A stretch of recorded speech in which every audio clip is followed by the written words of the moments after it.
Hello everyone, my name is Relax and Panic, and this is another reaction to the Monogatari series. It is the second season, episode 15.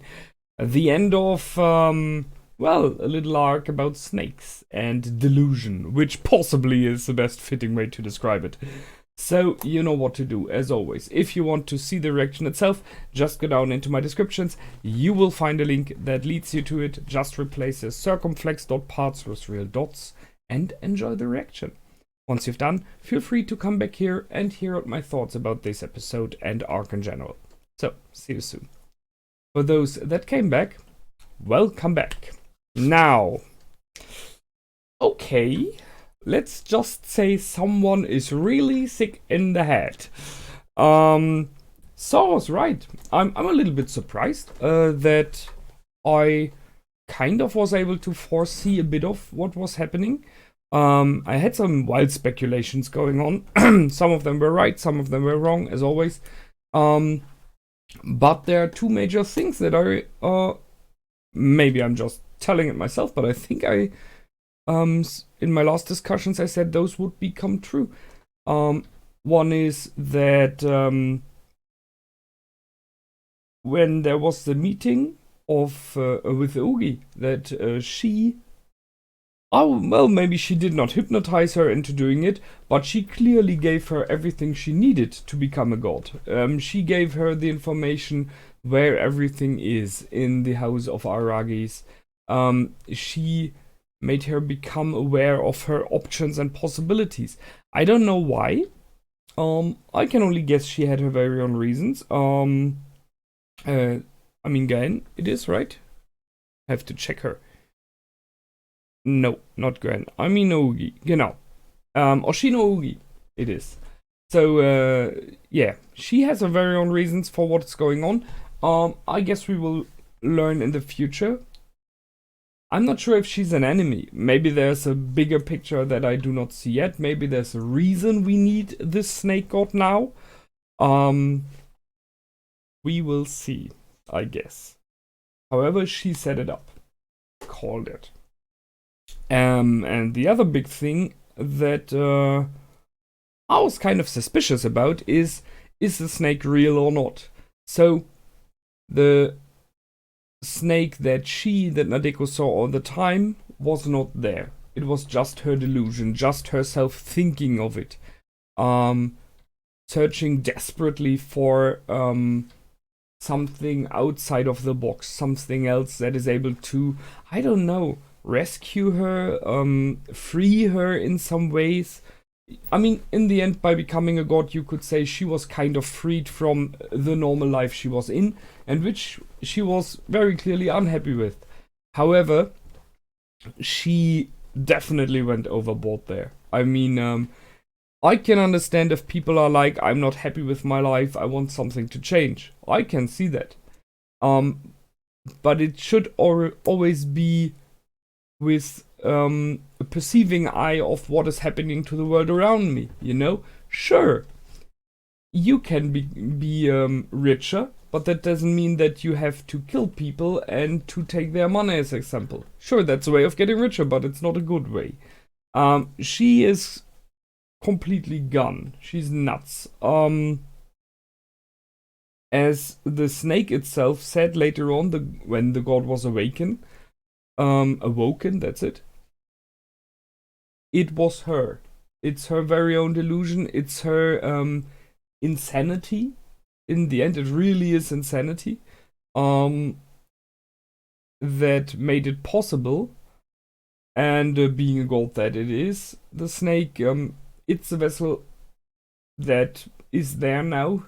He/she has to take this vessel.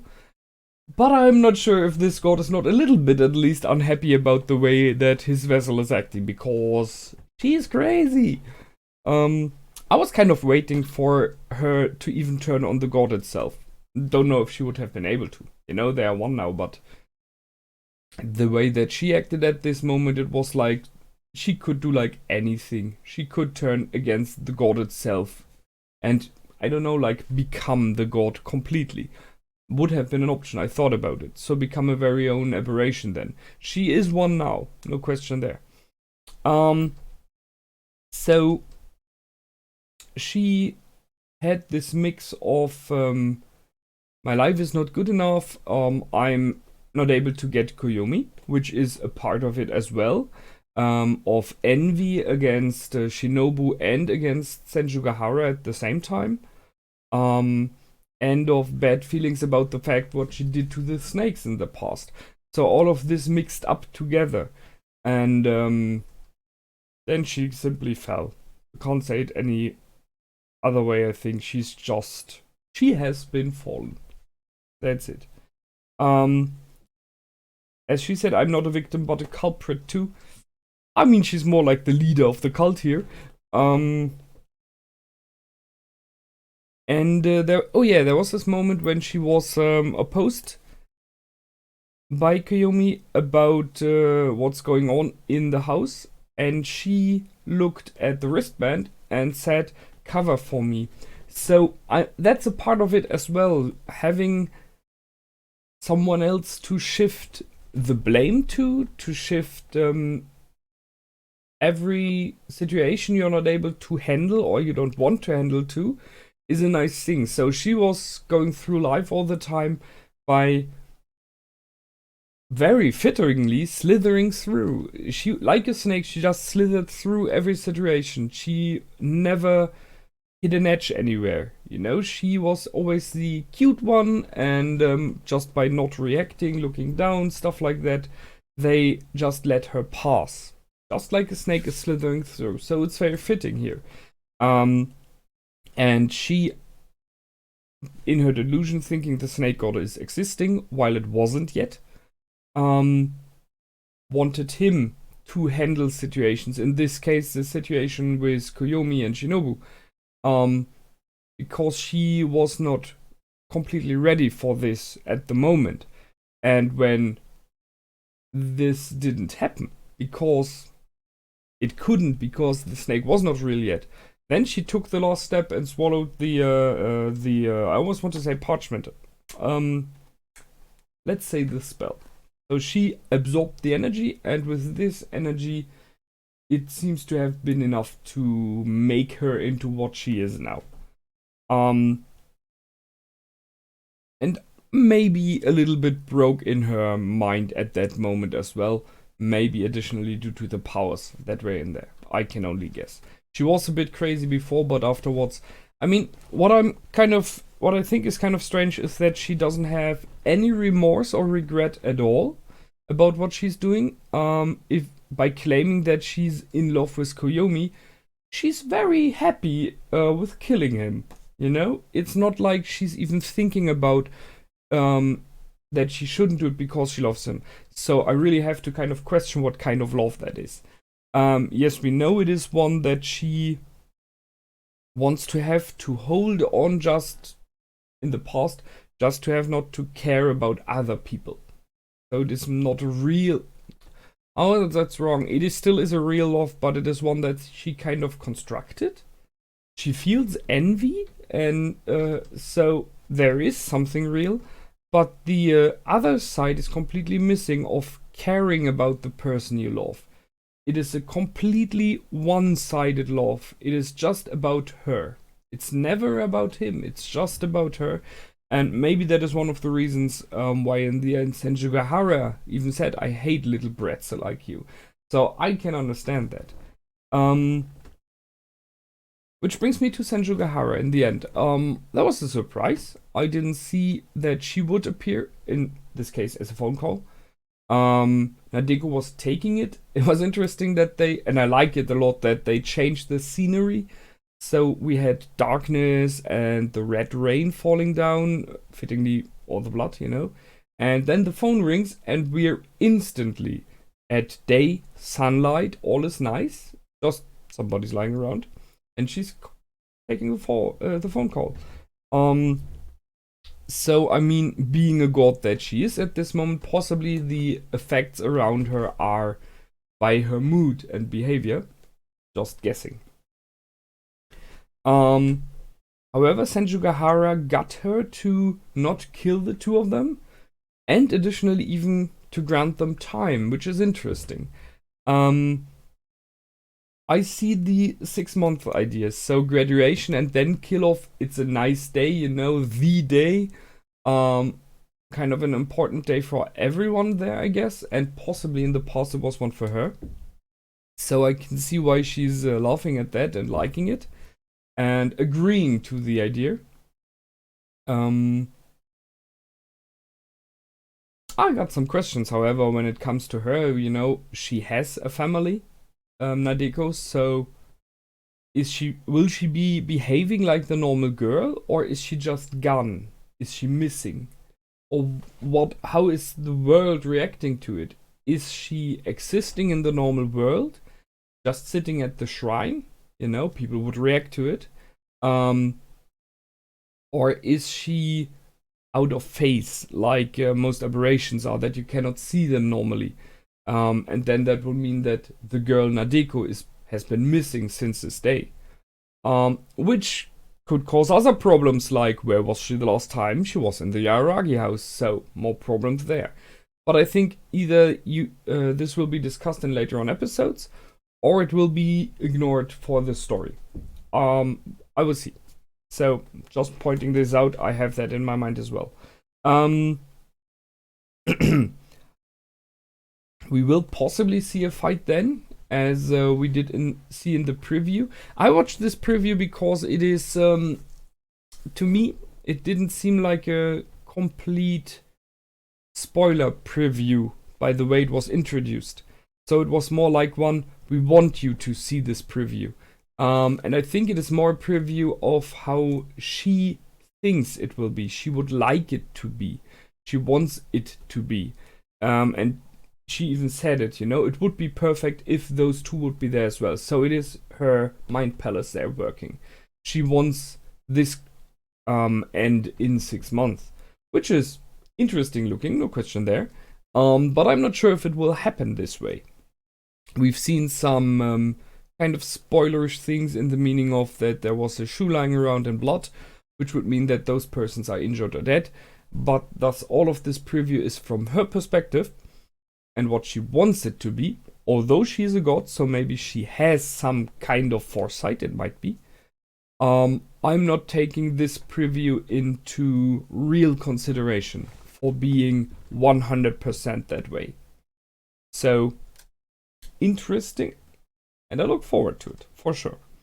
However, Senjugahara brought up some things during her call. So, she made her aware of the fact that if you kill Koyomi now, then you are dead. Because Shinobu will go crazy and she will be the ultimate vampire again. Which is interesting that she was not completely aware of it. I mean, that's the thing. She is a god now, so has some god-like powers. But she's not all-knowing yet. As possibly in this idea of multiple gods, none of them is. Otherwise, it couldn't work. She's a very young and inexperienced god right now, so you would have made that mistake, for sure. That's the one thing. So that's why she steps back, not killing him first. Then she makes her aware that even if she would kill Shinobu and then Koyomi, which would work, and at this moment she has him there, she would, Senjugahara would kill everyone. So, I'm not sure about that one. That's an interesting one. On the one hand, it was the ultimate situation for Nadeko to do it just that way. She has both of them down, she could have finished them there, it would have been the end. But she agreed to not to. And that's interesting because it means that just on the phone, just with her voice and the way that she acts, Senjugahara was able to convince Nadeko and her godlike being that she at least could put up this threat. Maybe, we don't know, maybe she doesn't have the power yet, but Nadeko at least partially believed that she could be a threat enough to not risk it. Which is interesting, because from what I know by now, Senjugahara is just a girl now. She has some experience with the art of the mystical creatures, the aberrations. She had one, you know. possibly by the way that she is acting and behaving, and it's not the first time she's interfering in the end, and having a huge impact in the end. I think she might be able to do something like that. Not on herself, but possibly she would be able to get the attention of, as example, another god, or anything like that. So that's interesting to know, because we do not see much from her anymore since her story arc has ended. She's the girlfriend of Koyomi, yes, and it's pretty clear she's the one girlfriend, though she's the ultimate one. But apart from that, we do not know much about what she's doing, what she's capable of. She's, in many arcs in the past, is the one that is posing on the phone like here. She's posing like she has powers. And I really ask myself, what are those? Where are those? What options does she have that I don't know of? So I'm really, I think it's intriguing to think about that. We know that Oshino Meme gave her informations in the past, which means he kind of trusts her, you know? So she seems to be the right girl for Koyomi, you know? Just saying. Looking forward if there's more to come. Now they have 6 months to prepare. There will be happening a lot in this time, I'm pretty sure. It seems like Shinobu might be growing in this time. It was in the preview from Nadeko's views, so it's not 100% clear. But if she thinks this is an option, it clearly is one in real. So that's one thing. How do you prepare for a fight like that, you know? It's a god nonetheless, but I guess even this god has weaknesses. So possibly it will be a bit about preparation. That's one thing. The other is she did mumble to herself, so I kind of hope that Aragi and Shinobu heard this over, and are aware of Ushino-ugi somehow interfering in there. So I guess there will be more coming with her. And, well, I think that's it for this time. The preparation is starting. Nice one. I like it. It was a really, really good episode. Or, saying it with this word, is there anything else? I don't understand. That's it from me this time. I hope you enjoyed. It was an awesome arc, really nice, and I will see you as always next time. Until then, feel free to comment, like, and subscribe. My name is Relax and Panic. Goodbye and out.